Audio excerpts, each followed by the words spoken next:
Depuis son lancement en juillet 2022, le télescope spatial James Webb a fait des découvertes stupéfiantes qui bouleversent notre compréhension de l'univers. Aujourd'hui, il tombe sur une structure qui, selon les théories précédentes, ne devrait pas exister, remettant en question toute la théorie du Big Bang. Qu'y avait-il au début ? Pour comprendre les débuts de l'univers, il faut remonter au moment où le temps et l'espace tels que nous les connaissons aujourd'hui n'existaient même pas. Selon la théorie du Big Bang, tout le potentiel restait dans un état d'équilibre parfait. Considéré avec nos études de mesure physique, cet état correspond au rien. Par un décalage minime, l'univers a alors surgi d'un point de départ unique. Vous pouvez imaginer ce point minuscule, plus minuscule que tous les points que nous pouvons voir à l'œil nu, et en même temps, ce point correspondait à tous les points qui existeront jamais. Avec le Big Bang, l'inflation cosmique a commencé instantanément. L'univers primitif a explosé sous la forme d'une soupe incroyablement chaude et dense. Nous ne savons pas si l'espace n'est apparu que par ce biais ou s'il existait déjà auparavant. La toute première phase de l'inflation correspondait déjà à une multiplication par 90. En l'espace d'une fraction de seconde, le cosmos est passé, au moment du Big Bang, d'une taille subatomique à celle d'une balle de golf. Ensuite, la croissance de l'univers s'est poursuivie jusqu'à aujourd'hui. L'univers s'est légèrement refroidi, mais selon les calculs précédents, il était beaucoup trop chaud pendant 400 000 ans pour former de la matière ou de la lumière. L'ère du devenir lumière a prétendument duré plus de 500 millions d'années. Les premières étoiles se sont formées, qui, au début, brillaient encore individuellement dans l'univers ou formaient des amas d'étoiles sauvages et désordonnées. Les structures de galaxies avec un ordre élevé en forme de spirale ou de disque sont supposées avoir existé seulement après environ 1 milliard d'années ou même plus tard. Mais aujourd'hui, le télescope spatial James Webb a trouvé au moins 6 galaxies qui ont été entièrement formées seulement 500 millions d'années après le Big Bang. C'est un problème scientifique. Une équipe de chercheurs de l'université du Minnesota a même découvert ce qui est en fait une minuscule galaxie qui a donné naissance à un nombre extrêmement important de nouvelles étoiles pour sa taille. Le volume de la galaxie ne représente qu'1 millionième de celui de la Voie lactée, mais elle a formé à peu près le même nombre d'étoiles par an que notre galaxie à l'époque où elle émettait la lumière que nous pouvons voir aujourd'hui. Les 5 autres galaxies présentaient également des caractéristiques très différentes de celles auxquelles les chercheurs s'attendaient. Cela montre une image du cosmos primitif très différente de ce que l'on pensait jusqu'à présent. L'étude de ces premières galaxies aidera les scientifiques à en savoir plus sur la façon dont les premières étoiles et galaxies se sont formées après l'ère sombre de l'univers et sur le moment où elles se sont formées. Actuellement, on se demande de plus en plus si la période d'un peu plus de 13 milliards d'années montre vraiment les débuts du cosmos, ou si nous devons aussi repenser complètement l'âge de l'univers. Révolution cosmique grâce au télescope spatial James Webb. Lorsque le télescope spatial James Webb, ou JWST en abrégé, a été lancé, il était clair pour les scientifiques du monde entier que les nouvelles possibilités technologiques uniques apporteraient des impressions complètement nouvelles du cosmos. C'était bien sûr souhaité et exactement la raison pour laquelle la NASA, l'Agence spatiale canadienne et l'ESA européenne avaient investi environ 10 milliards de dollars. Après que Hubble nous ait déjà rapprochés de l'immensité du cosmos pendant plus de 20 ans, le télescope qui lui succédait devait regarder encore plus loin dans l'espace. Le rayon d'action de James Webb correspond à au moins 13,5 milliards d'années. Le nouveau télescope ne voit donc pas beaucoup plus loin que son prédécesseur Hubble, mais la vue de Webb est plus nette. Les chercheurs ne peuvent étudier des objets situés à des milliards d'années-lumière que par des décalages minimes de leurs émissions lumineuses ou par un décalage vers le rouge. Plus l'image est nette, meilleurs sont les résultats des analyses. Naturellement, les astronomes ont voulu utiliser le nouveau télescope pour en savoir plus sur les étoiles et les galaxies qui étaient présentes peu après la formation de l'univers.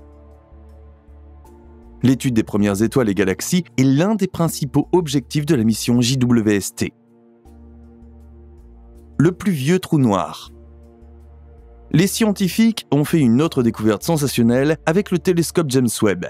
Ils ont découvert une structure qui pourrait être le plus ancien trou noir connu de l'univers.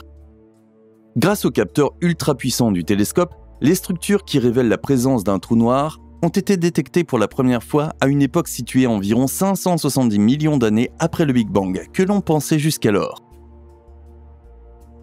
Les trous noirs sont les reliques de vieilles étoiles mortes. En plus de cela, cette structure fascinante est également un trou noir supermassif. Il est donc probable que plusieurs trous noirs soient déjà entrés en collision ici et fusionnés en un seul. Un autre scénario possible serait l'explosion d'une étoile très grande et massive. Mais si ces événements ont déjà eu lieu 570 millions d'années après le Big Bang, cela signifie que les étoiles qui ont formé le trou noir en fin de vie devaient être beaucoup plus anciennes. Aujourd'hui, les astronomes savent déjà que les premières étoiles ont probablement eu des durées de vie assez courtes. Les supergéantes bleues se sont peut-être consumées après seulement quelques centaines de milliers ou millions d'années. Néanmoins, cela n'explique pas l'existence d'un trou noir de ces proportions si peu de temps après le Big Bang.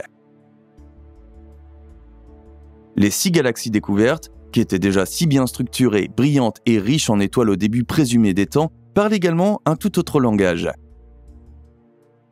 Pour former de telles galaxies, il faut du temps.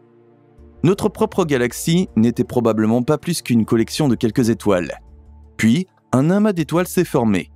Les étoiles qui ont explosé ont formé des trous noirs qui sont entrés en collision et se sont transformés en trous noirs de plus en plus gros. Finalement, les trous noirs gigantesques ont commencé à attirer de plus en plus d'étoiles dans leur voisinage. Leur gravité entraîne les structures environnantes dans des formes de disques ou de spirales et des galaxies se forment. Ce processus prend des milliards d'années. La question de savoir comment les trous noirs du crépuscule cosmique ont pu devenir si grands en si peu de temps et la question de savoir comment il y avait des galaxies achevées 200 ou 300 millions d'années après le Big Bang occuperont les scientifiques pendant un bon moment.